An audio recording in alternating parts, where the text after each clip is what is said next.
Aló, ¿estamos ahí? ¿Me ven? Mi compañero va a compartir la PPT. Ya, perdón.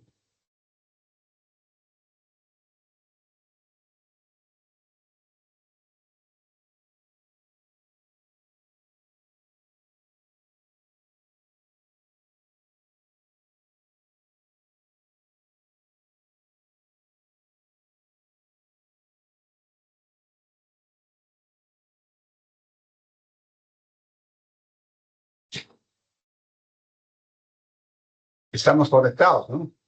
Sí, sí, doctor. Un momento están compartiendo la Ya. PPT. Ujú. Mientras vayan Unos minutos. compartiendo, a ver si todos me están escuchando, ¿no? Sí, doctor. Ahí está, correcto, eso esa es la tonalidad.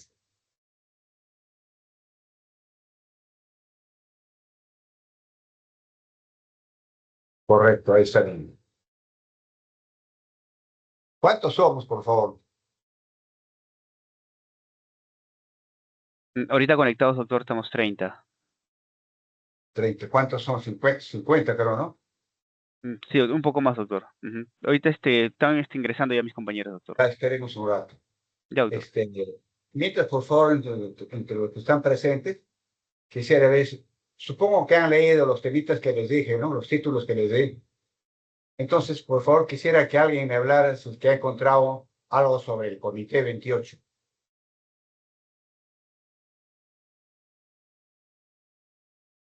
Creo que está en el EICO o si no en la Asociación de Cáncer de los Estados Unidos, o ACC,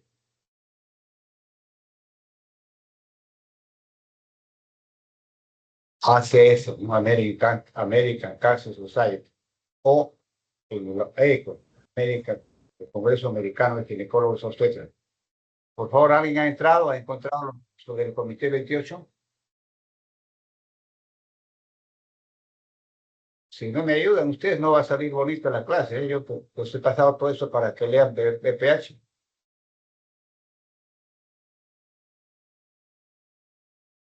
O sea, yo tengo que ir asumiendo que ya han leído algo aparte de lo que han escuchado, que van a escuchar ahora en la clase teórica, ¿no? ¿Me escuchan? ¿Hay alguien? Sí, doctor. Sobre el Comité 28 habla sobre la detección del cáncer de cuello uterino. Sí, Espera. sí encontré en la asociación ¿cómo se llama? La de Estados Unidos, ahí estaba el Comité 28. Ya, correcto, correcto. ¿Qué cosa dice? ¿Qué cosa han entendido al respecto?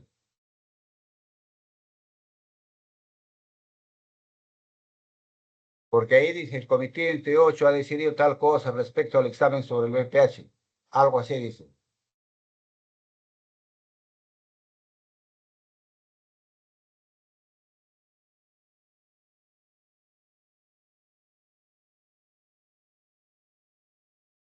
¿Aló?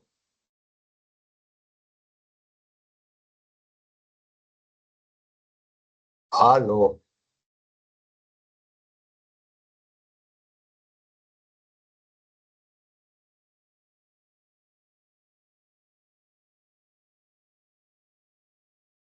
¿Está alguien? No. Veo que no corren las diapositivas. ¿Algo está pasando? Matthew, ¿puedes avanzar la diapo para ver si está corriendo o no? Sí, sí está corriendo, doctor, Ya, la entonces, diapo. ustedes lo van a pasar, yo de acá voy hablando. Ya, Regresemos doctor. a la primera, por favor. Ahí. A ver, de los que están, ¿qué cosa han leído pues, sobre el Comité 28?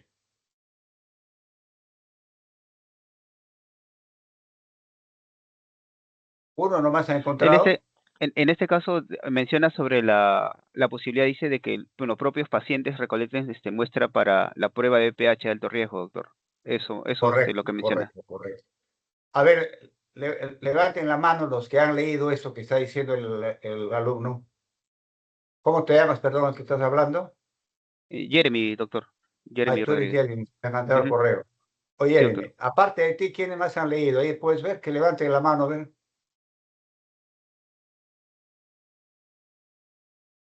O han puesto de que están y no están.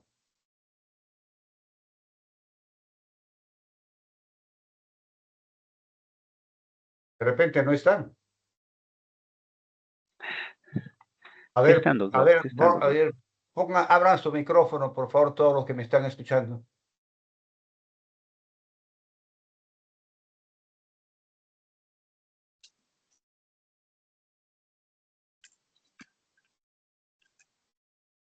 Yo veo acá 16 grupos, pero veo que solamente uno ha abierto su micrófono. 2, 3, 4, 5, 6. Otros micrófonos están cerrados. Entonces, de repente no están los colegas por ahí. Francis Herbert está. Sí, doctor. María Daniela. Sí, doctor, buenas tardes. ¿Y por qué no abren, hijita? Neisser, Presente, doctor. también, ya. Cierren nomás, cierren su... Entonces, lo que quiero saber, por un lado, es de que si están atentos, ¿no? Ustedes están escuchando, pero también quería saber la opinión sobre lo que han leído. Entonces, vamos a empezar con Britney Belly. Por favor, Belly, ¿puedes abrir tu micrófono?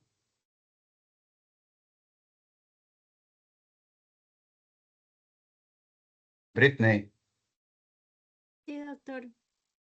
por favor, ¿podrías decirme qué has leído de lo que encargué? ¿O no ha Bueno, habido yo entiendo. oportunidad, no ha habido tiempo? No, sí, nos habla sobre la detección del cáncer de cuello uterino.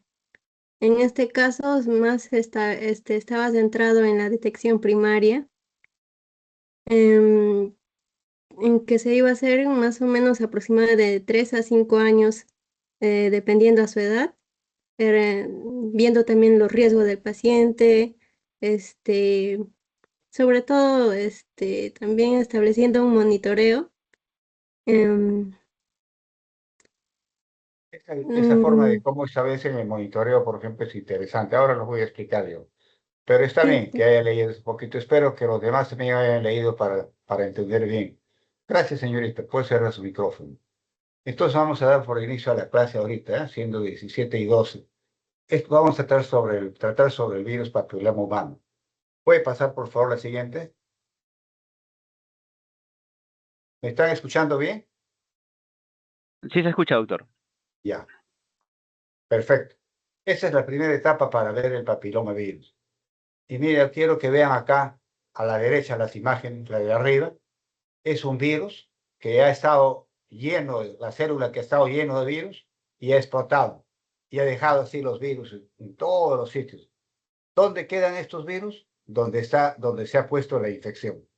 ¿Dónde se ha puesto la infección?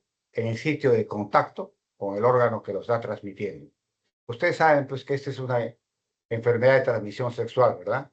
Entonces, con enfermedad de transmisión sexual va a tener que ver tanto en las relaciones normales, o sea, bilaterales, y en las relaciones también de homosexualidad, y en cualquiera de esas formas va a haber la transmisión. Y después vamos a ir explicando cómo es que se hace la transmisión, pero quiero que vean la imagen de arriba para que les quede grabado cómo es que se va a difundir esto. Dice, familia de la papillomavirus, virus sin envoltura y ADN de doble cadena. Miren esto, lo importante es que el ADN de doble cadena. Eso es lo que explica por qué este virus se mete a nuestro cuerpo, porque también es ADN. Entonces siempre va a parar el virus tratando de ingresar a nuestras células. Y nosotros vamos a tener elementos moleculares que nos defienden de eso. Vamos a ir viendo en el transcurso, pero los defienden para que no entren. Y en esa lucha van a estar constantemente hasta que, bueno, el cuerpo se defiende bien y los arroja los virus. Hasta hace poco se tenía la impresión de que los virus abandonaban totalmente el cuerpo. Ahora se ha visto algunos casos de que el virus queda como oculto, como secuestrado, y que después podría volver a encenderse. Pero son casos pequeños que prácticamente más valor se le da a que los virus abandonan el cuerpo por efecto protección del mismo organismo. Bueno, permanece en forma latente, se llama episomal, miren, inactivo. Esto quiere decir que estas pequeñas, ¿ven mi cursor? ¿Aló? No, doctor, como no está compartiendo la PPT usted, no se puede ver, doctor, su cursor. Ah, ya. Entonces ponme tu cursor acá arriba donde están los virus dispersos, por favor. Ahí tengo un ratito. Entonces, en la forma episomal está inactiva. Así como están esos virus, así ahí, se pegan al ADN de la célula. Entonces ahí los atacan para que no entren. A esa forma se llama episomal y está inactivo. Pero después pasa ya a activarse y a empezar a pelear con la célula para ocupar el espacio. ¿Con quién va a pelear para ocupar el espacio? Con el núcleo de la célula. Después de eso no se puede cultivar en vitro. Ahora hay mucho más de 200 tipos de virus. Y el tropismo, o sea, quiere decir, ¿para qué tiene predilección el virus? O sea, por ejemplo, el virus de la hepatitis cuando entra, no entra de frente al hígado. Va a entrar, se va a contagiar uno, el virus va a entrar, va a circular por todo el cuerpo y ¡buf! Va a llegar al hígado. Eso quiere decir que tiene tropismo por el hígado. Los virus que producen enfermedades en los ganglios igual van a tener tropismo para células que tienen componente ganglionar. Y así igual en este caso, este virus tiene tropismo cutáneo, es piel, y después pone mucosa. Pero aparte de piel se refiere a la piel seca, de la mano, de la planta del pie, por ejemplo, ¿no? Y después nos pone mucosas. Y en mucosas nos pone todo lo que tiene mucosa. Tiene los genitales, la laringe y la vía oral, ¿no? Incluso si hablamos de mucosas también tenemos en las fosas nasales y en la conjuntiva de los ojos, pero por ahí es muy difícil que se contagie el virus, a no ser que sea en juegos de otro tipo, ¿no? Pero yendo a lo que es nuestro punto, es las mucosas tienen que ser de esos sitios, genitales, laringe y oral. Y ahí es donde se van a inocular. ¿Por qué? Porque ahí va a estar el contacto del órgano que lo transmite con el tejido. Pase a la próxima, por favor. ¿Aló? Perfecto.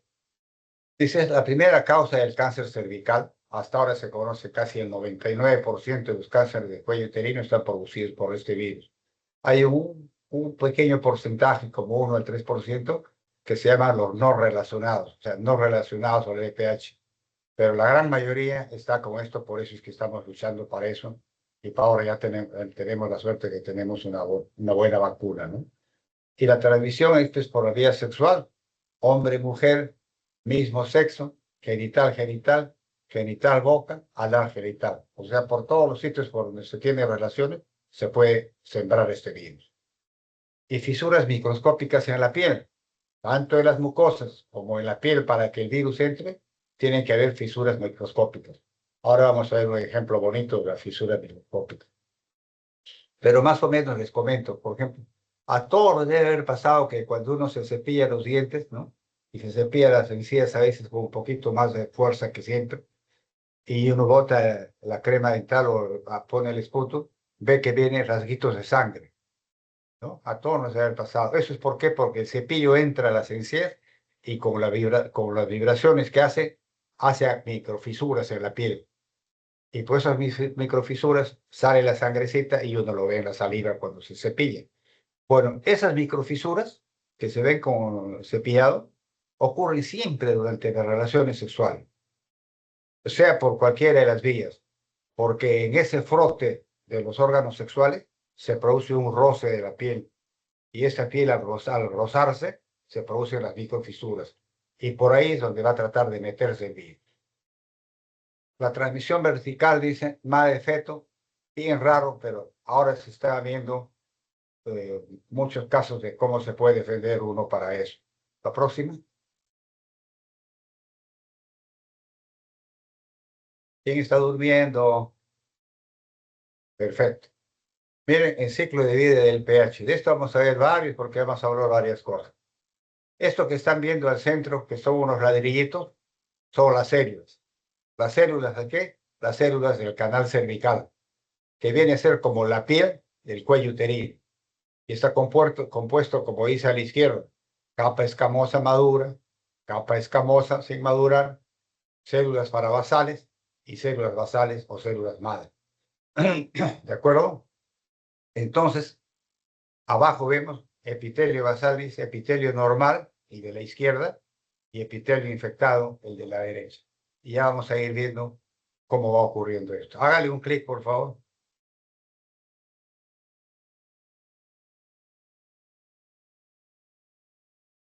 Mírenme, como han visto, se ha metido, esta es la microfisura, esa blanca es la microfisura, y se ha metido el virus y ha llegado hasta abajo, hasta las células basales. Y ahí es donde empieza su pelea. Y después de ahí va a ir subiendo, a ir haciendo lo que es la enfermedad. La próxima, por favor. Otro clic. ¿Ve? ¿Cómo va subiendo? Entonces, ahí nomás un ratito. Entonces nosotros decimos, por ejemplo, las letras azulitas de la derecha dice, el VPH infecta la capa basal del epitelio cervical. Ahí infecta. Y de ahí trata de meterse y de meterse y de meterse a pelear con el núcleo, hasta que lo logra. Cuando logra meterse, ya esa célula que tiene el virus empieza a crecer y pasa a ocupar las células parabasales, pasa a ocupar las células escamosas y pasa a ocupar hasta las células escamosas maduras. Entonces, en este tipo de forma, en este tipo de tratamiento, se va a ir viendo lo que es el resultado del papá Nicolau y más aún también el tiempo que tiene el virus luchando ahí para hacernos la enfermedad. La próxima, por favor. Otro clic. Perfecto. Miren, ve cómo ya van saliendo las células. Todavía no pase, por favor. Un ratito. Acá están los virus que les dije. Miren este primer cuadrito de arriba a la derecha. Miren cómo salen, ¿ve? Salen, se revienta la célula acá y quedan estos virus libres para contagiar. Entonces, tomen en cuenta esta figura de acá para lo que les he pedido que lean en el Comité 28. Listo. Lo que quiero decir es que los virus están libres ya afuera en el canal cervical. Y si están libres en el canal cervical, van a poder bajar a la vagina. De la vagina va a poder bajar a la vulva. Y de la vulva va a poder expandirse por donde lo toque, tiene que infectarse. ¿Se entiende, verdad? Vamos con la próxima. La próxima. ¿Quién me está ayudando? Ya. Pendiente de estructura del VPH. Este es bien importante. Dice, el genoma es una molécula de ADN circular de doble cadena, lo que hemos dicho que es el VPH, ¿no? Y que tiene tres regiones. Una región de control larga, por acá está la de control larga, ¿no? Proteínas tempranas y proteínas tardías. Perfecto. ¿Qué cosas son esto? Miren, este E6 es uno de los oncogenes que va a dar el virus. Y este 6 va a querer, oncogen, como dice acá, va a querer meterse a la célula. ¿Y cómo quiere meterse a la célula? Y va activando la proteína 53. ¿Qué cosa es la proteína 53? Es una proteína que es supresora de tumores y repara el ADN. Entonces quiere decir que cuando el ADN se daña, viene la proteína 53 y junta las moléculas que se han roto y lo sana al ADN. A ese E6 quiere luchar contra eso, o lucha contra eso, mejor dicho. Eso va a ser su pelea durante toda su vida. Y después vamos a tener otro, el E7. Este oncogen 7 dice, se une al gen de la proteína del riboblastoma, que libera factor de transcripción. F2F dice, estimula fase S. Quiere decir que esta proteína del retinoblastoma hace una transcripción y hace de que esta fase, ¿se acuerdan ustedes de la mitosis, ¿no? La profase, la anafase, la talnefase de la mitosis? Eso se va a llamar el ciclo reproductivo de la célula. En ese ciclo reproductivo de la célula, esta proteína de ribostoma va a estimular que esa fase S siempre sea continua y no haya oportunidad para que se meta el virus. Y el otro, el L1, que se llama proteína mayor, 80% de la cápside viral, dice, es inmunogénica, que quiere decir que nos crea, anticuerpos. Y la L2, proteína menor de la... A ver, ahí un poquito se puede subir. ¿O eso es todo? Ya, no importa, ahí nomás. Vamos a quedarnos acá.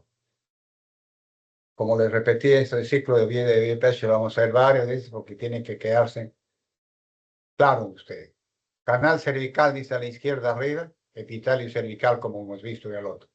Todo lo que ha pasado ha entrado por la microfisura del virus hasta abajo, hasta las células basales, las ha infectado, o sea, los núcleos se han llenado de estos virus y salen arriba ya los virus libres, ¿de acuerdo? Entonces, mire, dice, la invisibilidad del VPH y los mecanismos de evasión de la respuesta inmune le permiten a la infección persistir. ¿Qué quiere decir esto? Que el virus se esconde dentro de la célula, se hace invisible entre los anticuerpos y eso le permite de que se defienda de nuestra protección. Y también dice, la infección persiste, es prerequisito, persistente es prerequisito, pero puede no ser suficiente por sí sola para la progresión del cáncer del cuello uterino. O sea, tiene que haber otros factores para que llegue a cáncer. Pero lo que sí estamos hablando, la infección persistente es prerequisito. Entonces, si uno se contagia con el virus del VPH y lo tiene meses o un año o 2 años, no tiene nada que ver. Va a ser un estadio de precáncer que se va a liberar después porque el cuerpo lo elimine. ¿De acuerdo? Pero cuando es persistente, ese sí es prerequisito para que ocurra algo. ¿Qué dice acá? VPH tiene varios mecanismos inmunes de evasión. Miren, el ciclo de vida viral ocurre enteramente dentro del epitelio. Dentro del epitelio. No tiene viremia, o sea, no es estos virus como el de la hepatitis que entra y después va y se dirige al hígado, no. A eso se llama viremia, como también se llama bacteremia o como también se llama septicemia, ¿no? Ya han escuchado ustedes esos términos. Por ejemplo, puede haber un cultivo de sangre en el que uno encuentre bacterias y no tenga enfermedad. ¿Quién me contesta? A ver, de bacterias. ¿Ya? Estamos saliendo un ratito para esa pregunta. Acá estoy con mi lista para poner nota. ¿Quién sabe? Puede haber esa posibilidad de que uno haga un cultivo de sangre y le salgan algunas bacterias ahí y uno no está enfermo. ¿Aló? ¿Están o no están? ¿Aló? A ver, vamos a llevar un voluntario. María Daniela. María, ¿estás? Sí, doctor. ¿Qué me puedes decir frente a esta pregunta, María? Ah, puede ser que sí por si está vacunado. No, yo no he preguntado eso. He preguntado que si uno en el cultivo, en el hemocultivo, el que le hacen a uno, le encuentran bacterias en el cultivo, o sea que el hombre está contaminado con bacterias, ¿está haciendo enfermedad necesariamente o no? Ah, A ver, Neisser, apague nomás, señorita. Neisser Bernardo, no contesta Neisser. Diego Virgilio, Diego, ¿estás?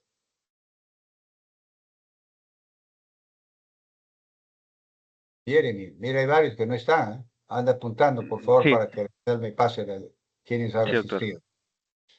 O sea, Diego ya está, no, descartado. Leslie Adriana,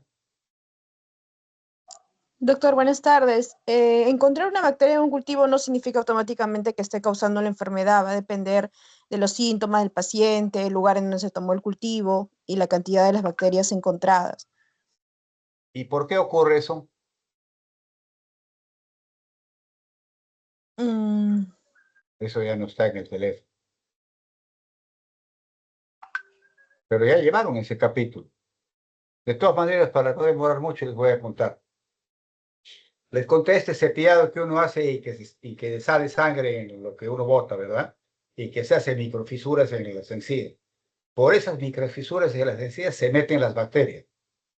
Y si uno le hace a uno que ha tenido ese tipo de lesión en las encías, le hace un hemocultivo, le vas a encontrar bacterias en la sangre.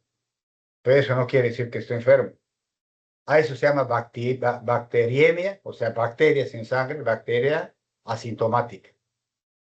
Y puede ocurrir normalmente, ¿de acuerdo? Cuando vayan leyendo, van a ir encontrando varias sorpresas bonitas de la medicina con respecto a la inmunología y las bacterias.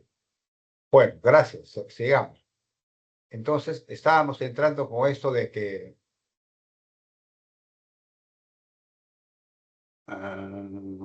acá nos hemos quedado. Creo que hemos avanzado uno, ¿no? ¿Quién me está ayudando? Sí, doctor, ahí se quedó. El compañero Matius le está apoyando con la PPT. Antes, ya. Ahí nos hemos quedado. Entonces, acá creo que hemos estado, bandido, ¿ves? Acá hemos estado, justamente, no viremia, justo de eso estamos hablando, ¿no? Quiere decir que no entran los virus a la sangre, solamente están ahí en su sitio. No muerte celular, que no causa la muerte de la célula en este estadio, ¿no? No inflamación, no produce que vengan glóbulos blancos o leucocitos o linfocitos que son los factores de la inflamación. Y tampoco los otros inmunohistoquímicos que existen, ¿no? Inmunosupresión causada por las proteínas virales. Las proteínas virales que hemos estado hablando son las que van a ir llevando a la inmunosupresión. La próxima, por favor.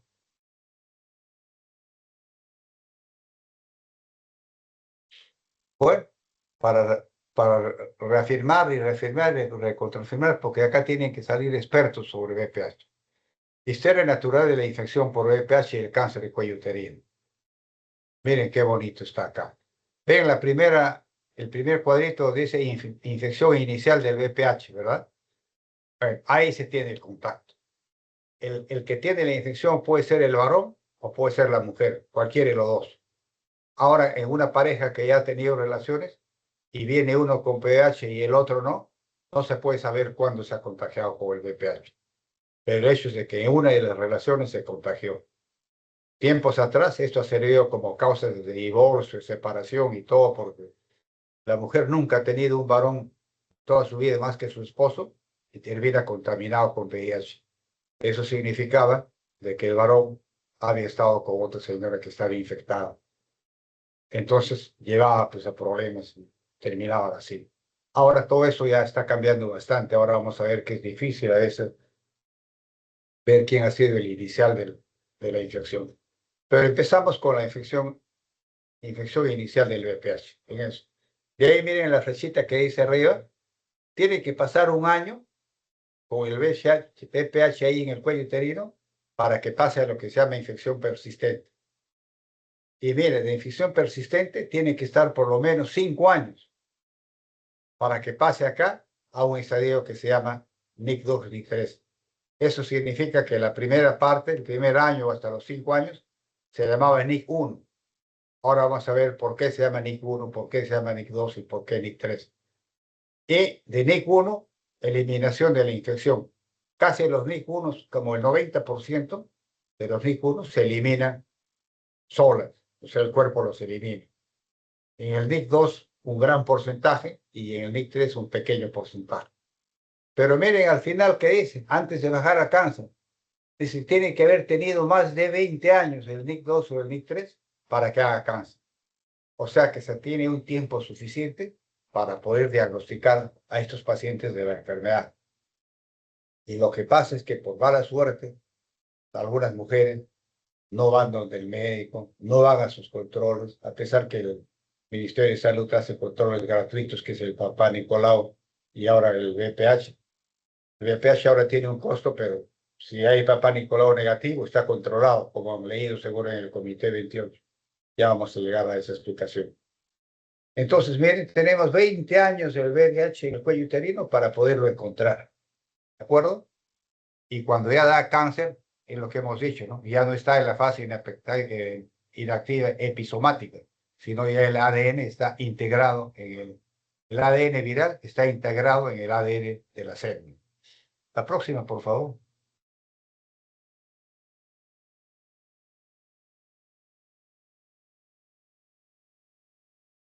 Correcto.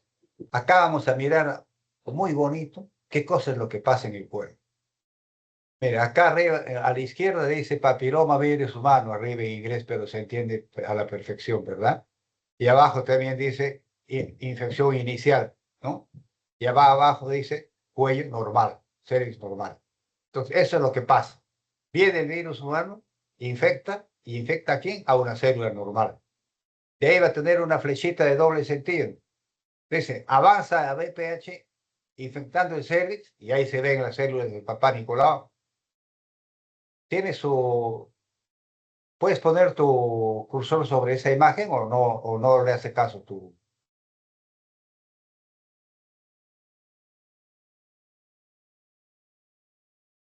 Aldo, ¿no se puede?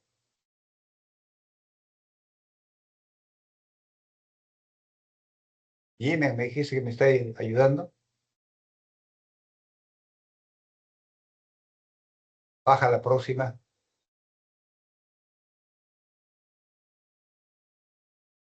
A ver, ¿quién me está ayudando, Jeremy? El compañero Matthew Carranza. Matius, ¿puedes poner tu cursor ahí en la imagen? No, sobre la figura. No sale, doctor, disculpe.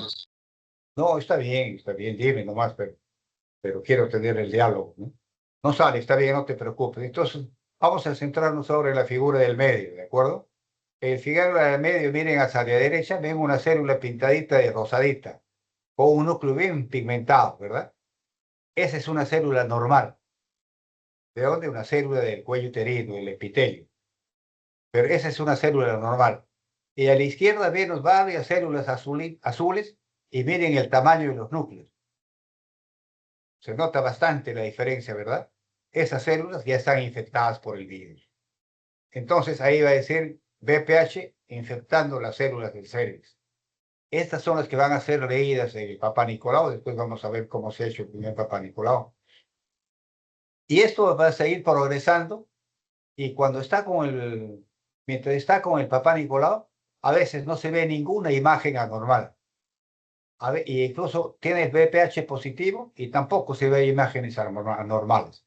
Pero cuando ya avanza con el tiempo, arriba de la tercera imagen dice VPH viral persistente, mire, ha estado persistente, entonces ya empiezan a aparecer imágenes en el cuello. Por ejemplo, acá dice lesión precancerosa, ¿no? Y bueno, ha progresado hasta llegar ahí. Y eso es lo que se ve. A veces así se ve a simple vista y se llama pues una leucoplasia, o sea, un tejido blanco.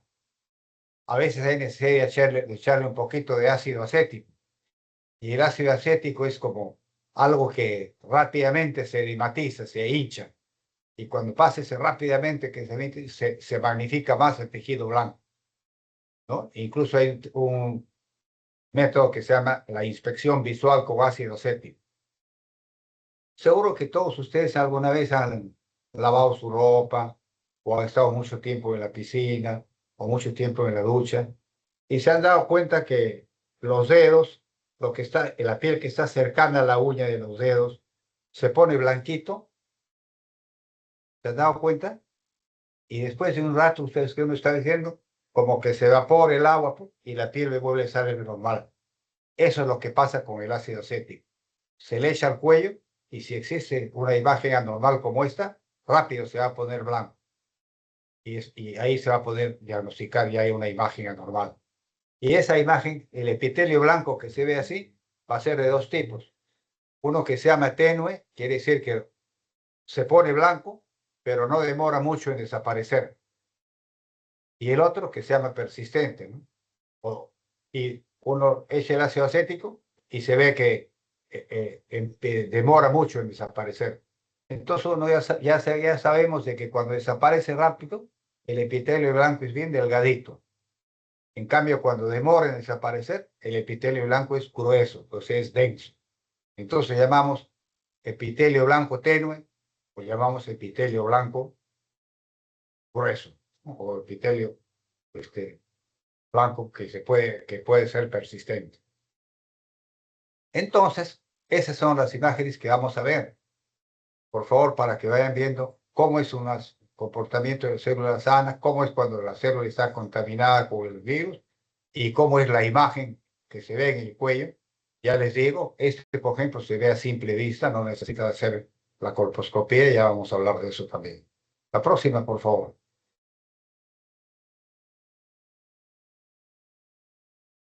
Ahí, bueno. Entonces, ¿para qué nos sirve saber en la infección inicial que están los virus ahí y que las células con el papá Nicolau ponen el núcleo grande? Para lo que se llama la prevención primaria. ¿De acuerdo? Esa prevención primaria que está hablándose ahora en el Comité 28 sobre lo que vamos a conversar, está viendo lo que es lo que se llama la parte preventiva, o sea, la prevención primaria. La forma como uno puede detectar, esta persona necesita tratamiento, esta persona no necesita tratamiento, está sana. O sea, sirve para hacer la decantación en quiénes trabajar, en quiénes van a estar de alta, en la misma consulta. ¿De acuerdo?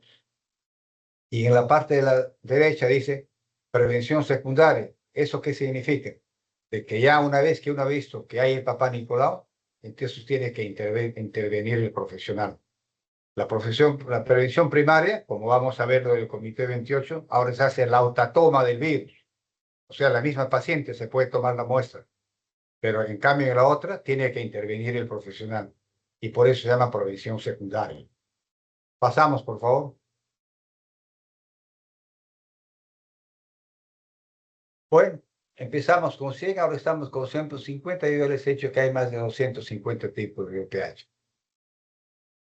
Miren, empezamos a la izquierda, dice mucoso, ¿no? Tienden a infectar las células de las capas húmedas superficiales de la piel que recubren los órganos y cavidades del cuerpo. ¿Cierto? Puede ser la vagina, puede ser la piel anal, puede ser la faringe o puede ser también pues, las mejillas, ¿no? La boca. Y bueno, cuando da el cáncer ahí, pues también hay que tratarlo, ¿no?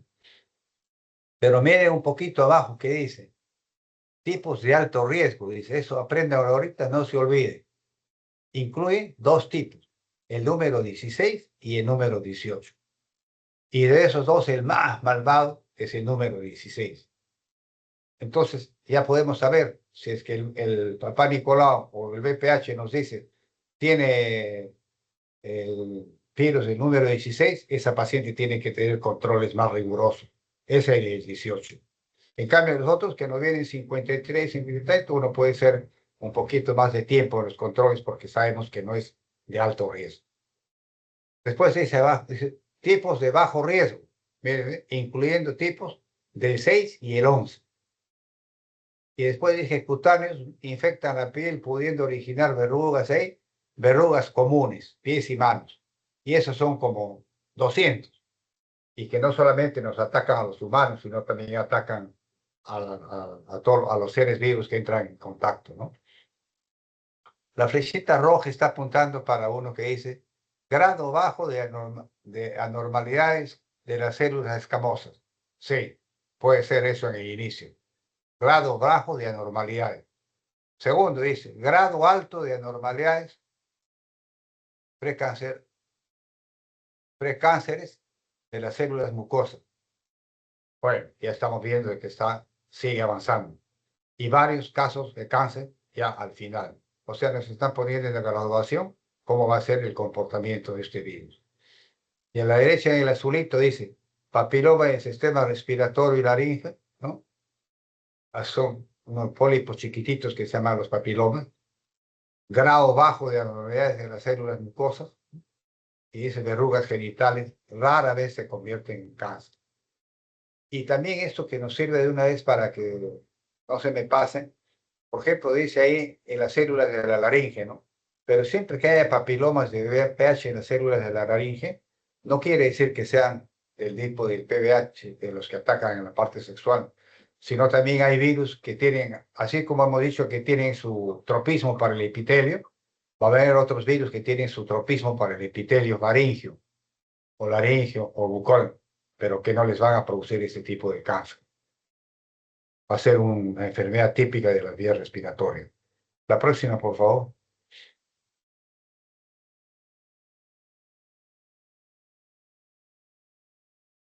Muy bien.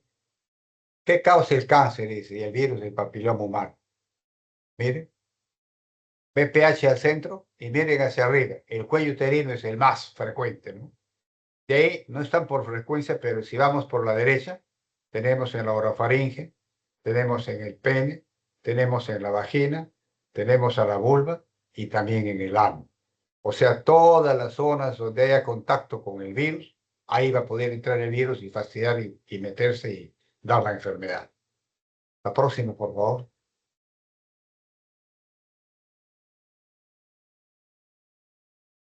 Hola. Riesgo de infección por VPH. La infección, como dices, es común en el 80% de las mujeres la adquieren. Eso es cierto. O sea, la gran cantidad de mujeres, si se les hiciera exámenes de VPH o de Papá Nicolau, vamos a notar que están infectadas por el virus.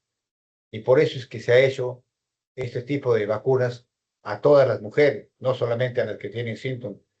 Y ya para suerte, ya hay uno o dos países en camino que sabe que desaparezca el cáncer del cuello uterino por el efecto de la vacuna.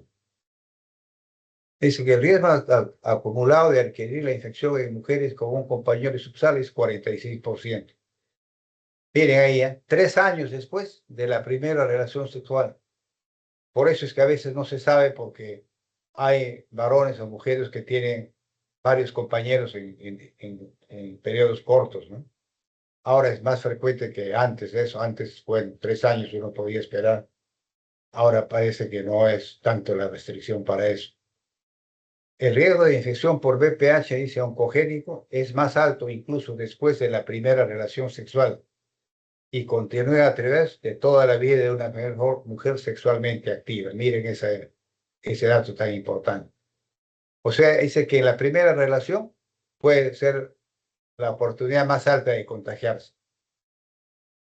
¿Por qué se debe a que, bueno, no hay mucha cantidad de anticuerpos para que se proteja, ¿no? Pero y todavía dice, continúa a través de toda la vida, o sea, que entra el virus y no se va a ir. Ese concepto, por ejemplo, ya ha cambiado. Ahora ya sabemos que se puede ir el virus en 2 años, 3 años, o de acuerdo al tipo que tenga. El tipo 1 casi siempre se da más frecuentemente y más rápido que los otros 16 o 18. La mayoría de las infecciones son eliminadas, pero es menos probable eliminarlas cuando las mujeres son mayores. Miren este dato. Mujeres jóvenes, el virus va a poder entrar y salir, entrar y salir. Cuando la mujer ya es mayor, 35 años para arriba, el virus va a entrar y no va a poder querer salir tan rápido. Se va a quedar. Por eso que esas son las mujeres de más riesgo para tener cáncer de cuello uterino. La próxima, por favor.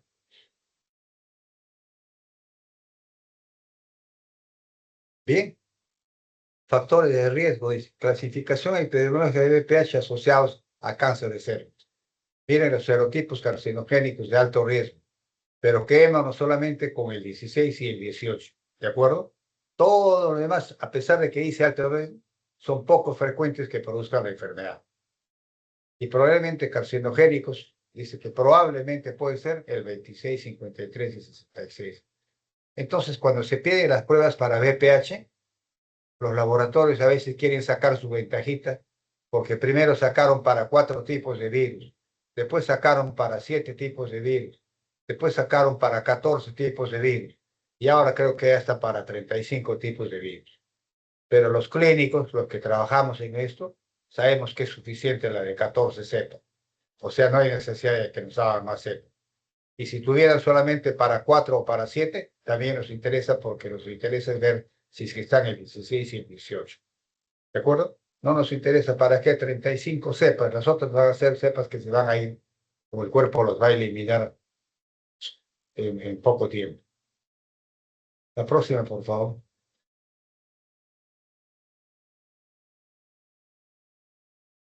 Dice acá, enfermedades de transmisión sexual, cierto, son los que van a tener factores de riesgo. 90% cáncer de cervix, 94% lesiones preinvasoras y 46% papas normales. Eso es lo que se encontró cuando se hicieron los estudios en esta oportunidad, ¿no? Y el riesgo de pH positivos a 16 a 122 veces. Es que el riesgo del VPH del tipo 16 va hasta 122 veces el riesgo relativo, o sea, la posibilidad de hacer la enfermedad. Muy bien, la próxima.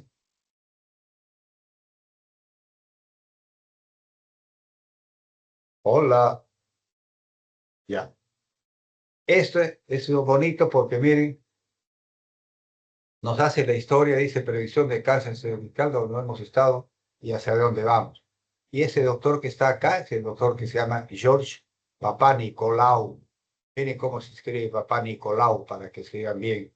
Hay quienes escriben Papanicolaou, nada más sin la U. Su apellido es Papanicolaou, ¿no? El médico. Y él es el que descubrió el examen de las células del cuello uterino. Y según la historia cuenta de que él convence a su esposa que era enfermera para hacerle la prueba en el cuello y ese es el primer Papá Nicolau que se vio. Y de ahí en adelante ya se siguió. Pues mire, ¿cuándo ha ocurrido eso? En 1949. Imagínense, desde esa fecha ya conocíamos el Papá Nicolau. Pero siempre las cosas antes llegaban un poquito tarde. Felizmente ahora llegan al toque. Por ejemplo, ustedes, esto del Comité 28, se han enterado rápido porque creo que es una publicación del mes pasado. Entonces, rapidito ahora se puede enterar uno de cosas que ocurren en la ciencia y en lo que voy a buscar, no solo en medicina, en todo, ¿no? Porque lo publican todos los investigadores. Después dice, en 1966, encuentra lo que se llama el Papá Nicolau en base líquida. Y después dice, prueba de VPH para el virus, en el 2000. Y después se encuentra la vacuna. Y paralelamente a cómo se encuentra la vacuna, también se encuentran los marcadores. ¿Cuáles son los marcadores? El E6 y el E7. La próxima, por favor. Ya, ahí nos vamos a quedar un ratito. Dice, cambio hacia una prevención del cáncer del cuello uterino. Entonces, acá se pone 15 años referencialmente, ¿no? Pero realmente puede ser desde la mujer que empieza a tener relaciones, 13, 14 años, o bueno, 15 años. Y mire, hasta los 30 años va a tener una etapa en la que se puede encontrar el VPH y en toda esa etapa se va a llamar precáncer. ¿De acuerdo? ¿Y con qué se va a poder ver? Con el Papá Nicolau. Pero ya ahora también podemos ver con el VPH. Entonces, a los pacientes que tienen 30 años, ahí empieza a hacerse ya más peligroso, más fastidioso. Y a los 45 años, miren, ya empieza a aparecer una curvita de subida para el cáncer. Entonces dice, ahí hay que hacer el Papá Nicolau, lo que se llama la citología, y el VPH, como una primera prueba de diagnóstico. Y ahí el seguimiento va a ser como el Papá Nicolau. ¿Cuántas veces? Eso si es que han leído, y si no lo han leído, por favor, lean las indicaciones que les he dado. Van a ver qué bonito es. Primero se hace una prueba de Papá Nicolau y de VPH. Si sale, bueno, Papá Nicolau positivo y VPH positivo, esa pacientita tiene que entrar a estudio, hay que estudiarlo. Pero queremos ver para prevenir. Nos sale el Papá Nicolau negativo y el VPH negativo. Entonces, ya se le puede hacer a esta pacientita el Papá Nicolau cada año y su VPH cada 5 años. Bueno, entonces se dijo, bueno, si el VPH es el que va a mandar, entonces estudiemos más sobre el VPH. ¿Se acuerdan que les dije en la primera imagen de cómo se rompían las células y los virus quedaban libres encima? Y que esos libres del cuello uterino podían pasar a la vagina y podían pasar a la vulva. Imagínense una relación sexual oral que el varón le practica a la mujer. Entonces va a estar en toda esa vagina, en toda esa vulva llena de virus. Y lógicamente, como uno le está haciendo sexo oral, se va a contaminar la lengua, el paladar y todo eso, y va a poder tener la enfermedad. Y también en la forma contraria, ¿no? Haciendo el sexo oral al varón. Pero el hecho es que va a poder entrar ahí. Entonces, necesitamos tener la certeza de cómo encontrarlo. Si ya sabemos de que está hasta la vulva, entonces no hay necesidad de tomar el Papa Nicolau en el cuello uterino. Podemos tomarlo en la vagina o podemos tomarlo también en la vulva. Y más aún, como se ha dicho que está en la vulva y se puede tomar ahí, entonces, ¿por qué no hacemos un método de que la pacientita use un hisopo, así como cuando uno usa para limpiarse el oído, y se introduce a la vagina? Lo retira y sale como esos hisopados que uno ha visto cómo se hace para el COVID, ¿se acuerda? Esos hisopados en la garganta. Más o menos igual va a ser poner este hisopado en la vagina. Y esa puntita del hisopado se manda para el estudio del VPH. Entonces, por ahí han seguido estudiando y han visto pues de que sí es cierto. Y lo que se han dado cuenta es que cuando viene la regla, en la sangre que viene con la regla, ¿qué cosa hace la sangre cuando viene del útero? El endometrio sangra, sale por el cuello, avanza por la vagina y termina en la vulva. Entonces está haciendo que el mismo recorrido que hemos dicho del virus.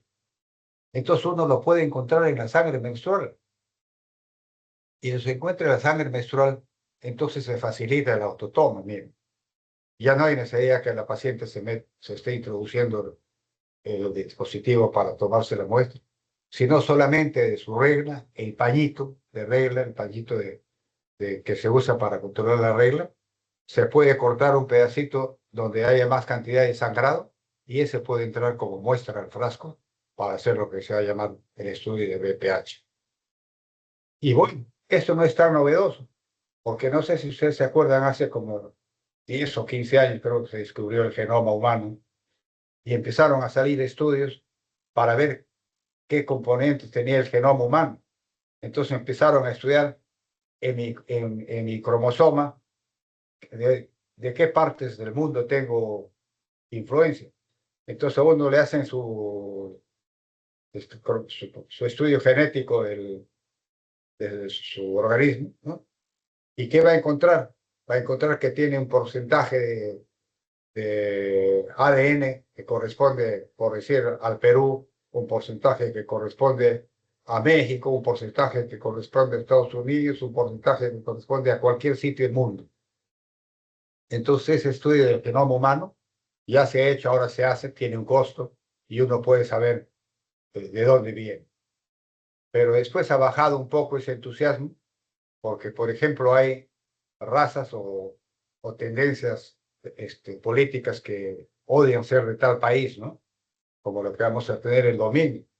Entonces, cuando uno se hace el genoma humano, se encuentra de que tiene gran porcentaje de ese pueblo que odia.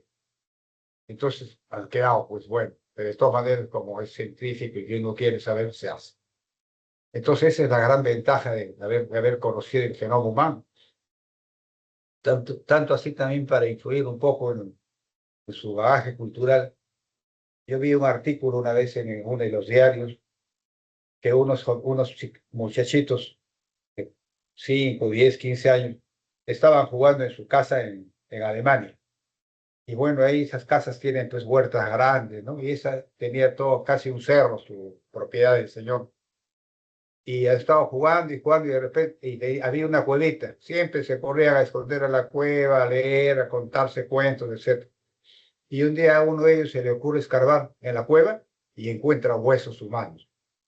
Entonces viene, avisan a su papá, a su mamá, papá llama a la policía, viene a la policía, encuentra y realmente eran huesos humanos. Entonces lo llevó pues la policía a estudiar. Y una de las formas de estudiarlo era ver si se le podía hacer el ADN. Y encontraron en la parte de las muelas, creo, en el fémur, una cantidad de tejido en el que se podía hacer el ADN. Y miren, cuando hacen el ADN, qué linda sorpresa. Esos huesos humanos eran de los parientes de los chiquitos y tenía 3.000 años de muerte.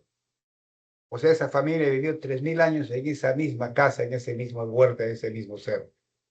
Entonces, la ventaja de conocer nuestro genoma humano y de conocer para todo esto que ahora, para bendición de nosotros, llega el VPH que va a poder ser rápidamente estudiado. La próxima. Creo que es la última, a ver.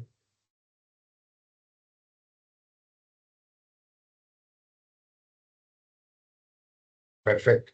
Entonces vamos a concluir con lo siguiente, de que ahora la ultratoma se puede hacer en el sangrado menstrual, la primera conclusión. Segundo, de que el control de estos pacientes debe hacerse la primera vez con el Papá Nicolau y el VPH. Y de acuerdo a cómo salgan los resultados, se va haciendo lo que se llama el agregado.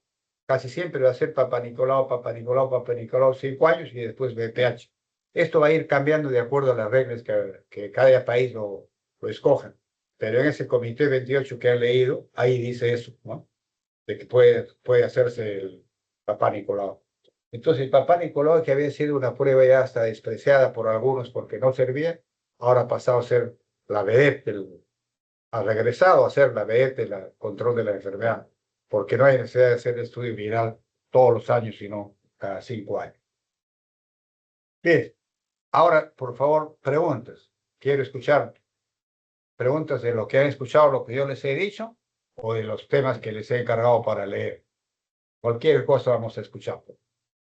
Estoy al tanto, les contesto. Si no, les mando la respuesta después. A ver, siempre se ponen sorditos los alumnos cuando uno dice preguntas, ¿no?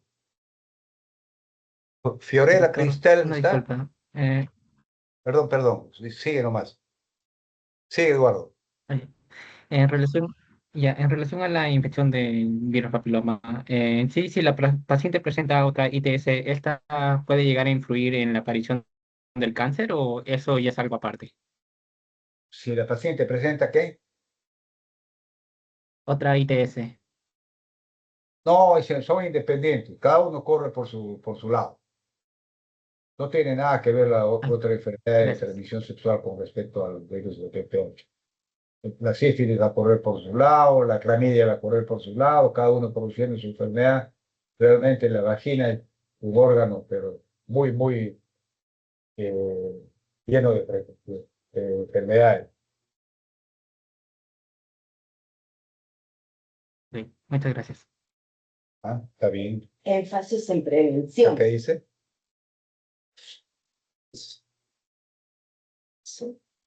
Esquema Nacional de Vacunación del Perú del 2024.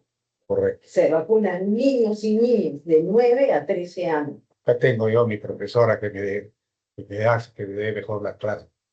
¿Verdad que cuando hablábamos de prevención nos faltaba hablar de las vacunas? Y estas vacunas del EPH, cuando empezaron a usarse, se empezaron a usar pues, a partir de los 9 años y 3 dosis de vacuna. Por lo menos hará unos 10 años de esto, un poco más. Pero como se ponían en miles y millones de personas en el mundo, los científicos y los epidemiólogos han ido estudiando.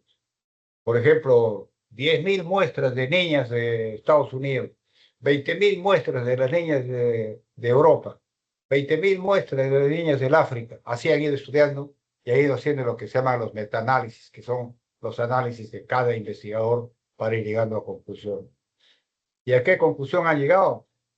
De que ahora para la prevención ya no se necesita en las jóvenes y en los niños, porque la vacuna es para ambos sexos, por si acaso, se necesita una sola dosis.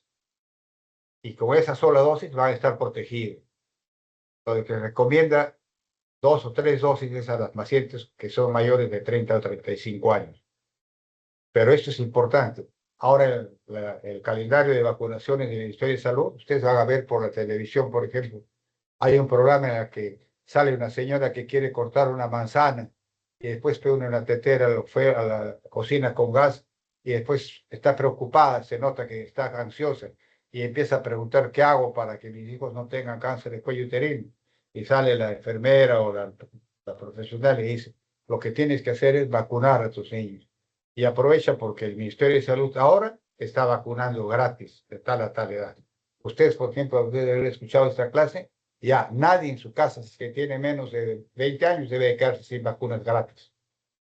Y a todos sus amigos del barrio, a los familiares también avisen que se vacunen contra el VPH. ¿De acuerdo? A ver, vamos a buscar otro voluntario. Leslie Adriana Díaz, creo que es. ¿Está, Leslie Adriana? Sí, doctor, buenas tardes. Buenas tardes. Dime, ¿quisieras preguntar algo? O yo te pregunto mejor. A ver, dime. En realidad me ha quedado clara la clase, pero si algo desea preguntarme, le podría contestar. Perfecto, perfecto. Me da gusto que haya quedado claro, porque realmente esto es una parte importante que va a haber para toda su vida. Y yo quisiera preguntarte, ¿en qué consiste la autotoma?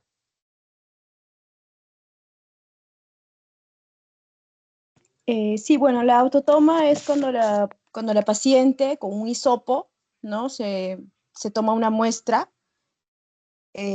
Está es bien, la está misma bien, paciente, ¿no? Con un hisopo pero se lo toma la que... muestra, a diferencia de antes que le hacía el personal de salud, le realizaba a la paciente. Correcto, correcto, está bien. Pero lo que en realidad debería ser la respuesta es de que la misma paciente se toma la muestra. Eso significa autotoma, ¿no? Y se está usando ahora para el service, para otras cosas también se va a usar. Y bueno, pues, y como les comentaba, ya poco a poco va a empezar a llegar a los laboratorios que solamente van a pedir el pedacito de la toalla higiénica para hacer el virus. Qué suerte que se haya llegado a eso, pero así la ciencia pues va avanzando, avanzando. Vamos, ¿quisieras hacer alguna otra pregunta? Todo te ha quedado claro, me decía. A ver, Sí, doctor. Birner Medali de la Cruz, Ariana, Sí, doctor. cuéntame, Medali, ¿algo te ha quedado Eh, por entender? sí, ¿Cómo va a ser no, la doctor. prevención? ¿Cómo va a ser la Eh, prevención de esta enfermedad? sí, justo usted nos estaba mencionando que antes, la vacuna se daba a partir de los 9 años, que consistía en 3 dosis, pero que actualmente ya se le da una dosis y ya, si son, pacientes Está mayores muy bien, de 45 años, ya es más dosis, ¿no? De 2 o 3. muy bien, muy bien. Está bien, pero a mí me hubiese gustado mucho que me contestes así. Doctor, perdón, ¿se refiere a prevención primaria o a prevención secundaria? Entonces vamos a tener un voluntario, a ver, Mateo Francisco Carranza. ¿Qué cosa es prevención primaria?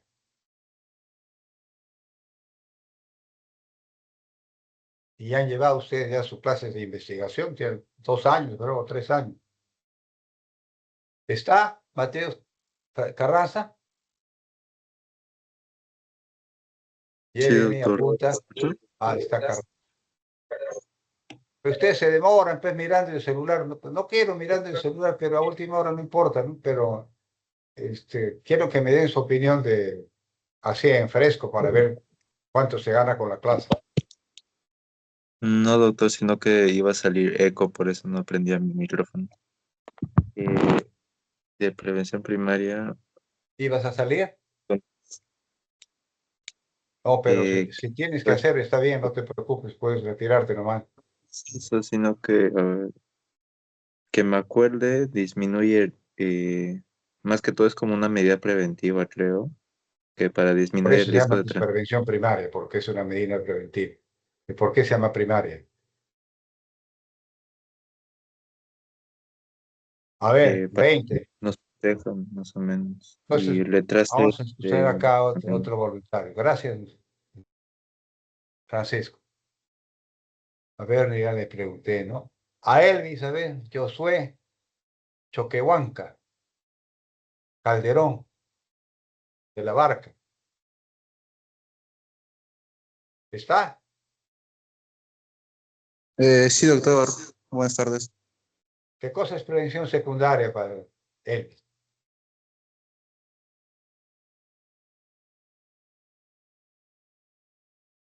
Esas Eh, preguntitas, preguntitas pre- básicas. prevención secundaria. Sí. Eh, bueno, principalmente se trata de no detectar una enfermedad de forma precoz antes de que, La prevención es eso. Pero ¿por qué se llama secundaria? bueno, es diagnosticarlo antes de que aparezcan pues sus síntomas y sus complicaciones. Claro, que el diagnóstico ya no es prevención. Prevención es evitar que se enfermen. Jeremy, Doctor. ¿qué pasa con la promoción? Tienen que preocuparse un poquito más. Yo he estado viendo unas noticias ahora último de que en varias partes del mundo están disminuyendo la cantidad de estudiantes en las universidades, pero donde se mantiene y se hace más fuerte es en las de medicina, en las de derecho y ingeniería. Esas carreras van a tener siempre gente, pero se necesita pues de que sean estudiosos, ¿no? Que se esfuercen.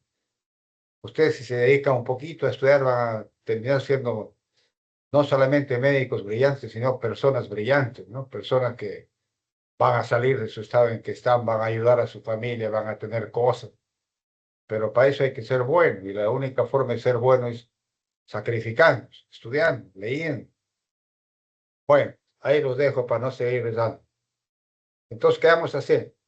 Me mandas, por favor, en el WhatsApp la hojita de los que han asistido, por favor, Yeri. Ya, doctor, ahí le mando. ¿Ya? Ok. Ya, doctor. Gracias Listo. por haber asistido. Hasta luego. Buenas noches, doctor. Hasta luego.